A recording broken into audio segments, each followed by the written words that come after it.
একটি দেশের অর্থনীতিকে টেকসই ও শক্তিশালী করবার পেছনে যে কয়টি স্তম্ভ গুরুত্বপূর্ণ ভূমিকা পালন করে তার অন্যতম একটি হচ্ছে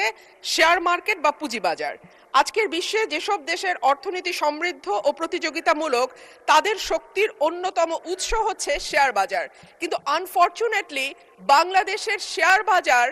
96 সালে একবার এবং 2010 সালে একবার ভয়াবহ রকম পতনের শিকার হয় এবং সাধারণ ছোট বিনিয়োগকারী যারা শেয়ার বাজারে বিনিয়োগ করেছেন তারা ভয়াবহ রকম লসের শিকার হন এবং দেখা গেছে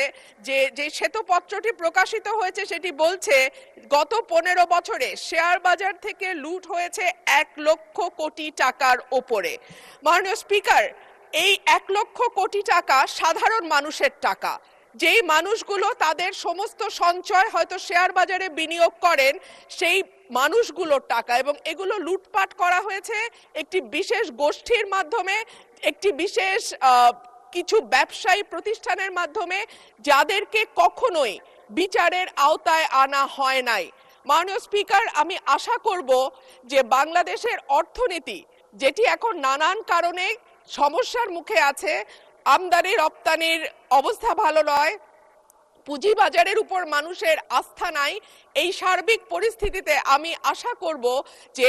মাননীয় অর্থমন্ত্রী বাংলাদেশের শেয়ার বাজার লুটপাটের সঙ্গে যারা জড়িত তাদেরকে যেমন জবাবদিহিতার আওতায় আনবেন,